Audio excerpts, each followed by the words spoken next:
Chào mừng các bạn đến với kênh Wendy's Embroidery.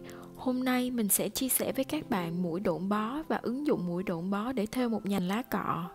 Để dễ thực hành mũi thêu, các bạn vẽ lên vải một hình chữ nhật hoặc hình vuông tùy thích. Trước hết, các bạn thêu viền hình chữ nhật bằng mũi đột kích.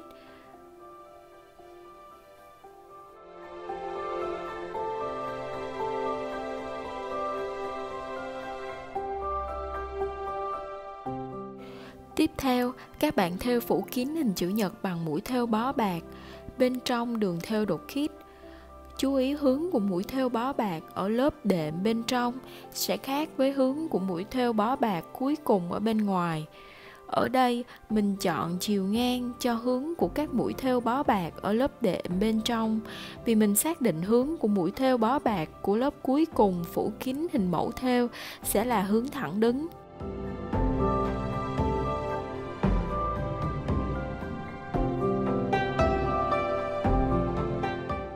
Sau khi hoàn thành lớp đệm, các bạn thực hiện mũi bó bạc với vị trí đâm kim lên và xuống ở bên ngoài đường thêu đột kích để phủ kín toàn bộ lớp đệm ở bên trong. Các bạn thực hiện mũi bó bạc từ trái sang phải với hướng của các mũi thêu theo chiều thẳng đứng. Các bạn có thể tham khảo các video hướng dẫn mũi bó bạc mà mình đã chia sẻ.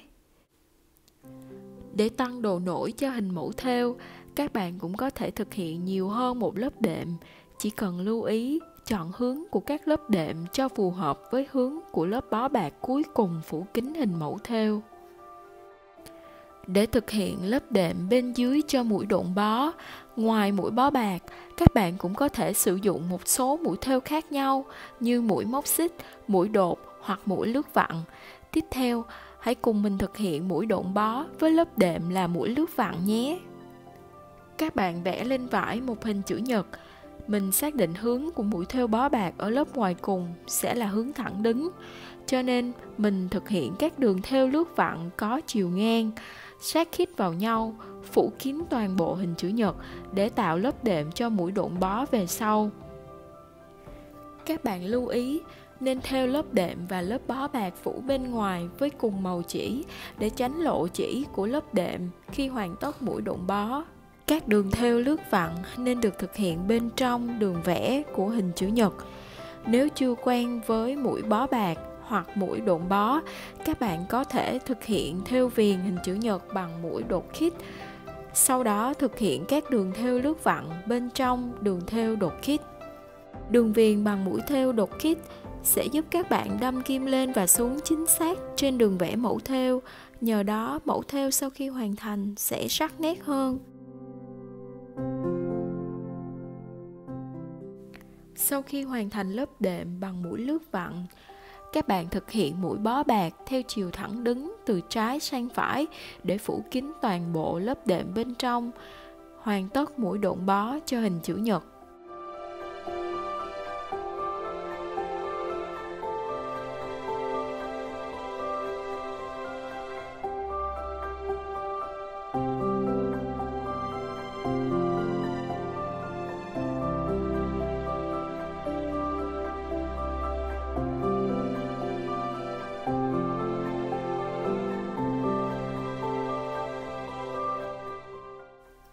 Sau đây, hãy cùng thực hành mũi độn bó để thêu một nhành lá cọ với mình nhé. Mình sẽ thực hiện lớp đệm với cả hai loại mũi thêu bó bạc và mũi thêu lướt vặn. Đối với các hình lá có hình dạng cân đối, mình sẽ thực hiện lớp đệm với mũi bó bạc. Mình thực hiện lớp đệm bằng các mũi thêu bó bạc theo chiều dọc của chiếc lá, vì mình xác định hướng của mũi thêu bó bạc ở lớp bên ngoài sẽ là hướng xiên, tương tự như cách thêu lá không có đường gân lá bằng mũi bó bạc mà mình đã chia sẻ trong video ứng dụng thêu lá bằng mũi bó bạc trước đó. Khi đã quen với mũi độn bó, các bạn có thể bỏ qua bước thêu viền đường vẽ bằng mũi đột kích. Tuy nhiên, cần lưu ý thêu lớp đệm bên trong đường vẽ lá. Tiếp theo, các bạn phủ kín lớp đệm với mũi bó bạc theo hướng xiên để hoàn thành chiếc lá.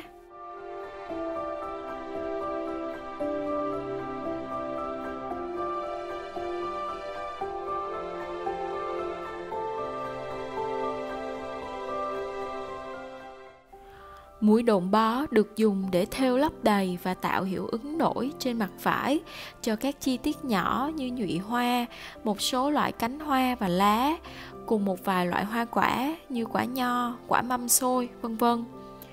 Nếu chi tiết có diện tích nhỏ, lớp đệm bên dưới mũi độn bó có thể được thêu bằng các mũi thêu khác nhau như mũi bó bạc, mũi móc xích, mũi lướt vặn hay mũi đột. Còn nếu chi tiết cần thêu có diện tích lớn hơn, có thể sử dụng một số loại vải như vải nỉ hoặc vải keo để tạo lớp đệm bên dưới.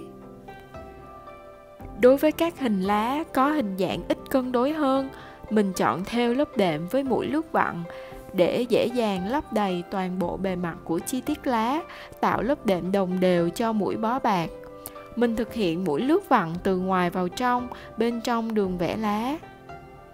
Các bạn lưu ý thực hiện các đường thêu lướt vặn sát khít vào nhau, phủ kín toàn bộ hình chi tiết lá.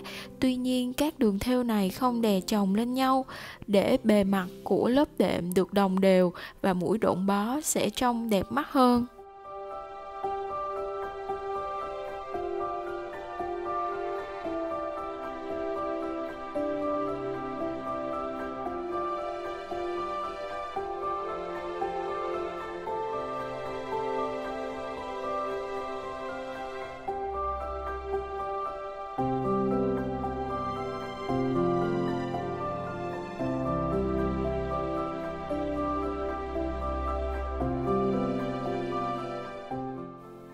Sau khi hoàn thành lớp đệm với mũi lướt vặn, các bạn thêu mũi bó bạc theo hướng xiên để phủ kín toàn bộ bề mặt lá.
Cuối cùng, các bạn thực hiện mũi lướt vặn để thêu cành lá và hoàn tất mẫu thêu.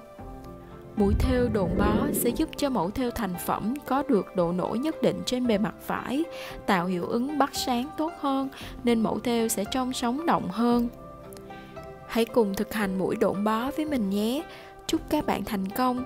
Cảm ơn các bạn đã theo dõi video của mình. Hãy nhấn đăng ký kênh để không bỏ lỡ các video tiếp theo. Hẹn gặp các bạn trong video lần tới.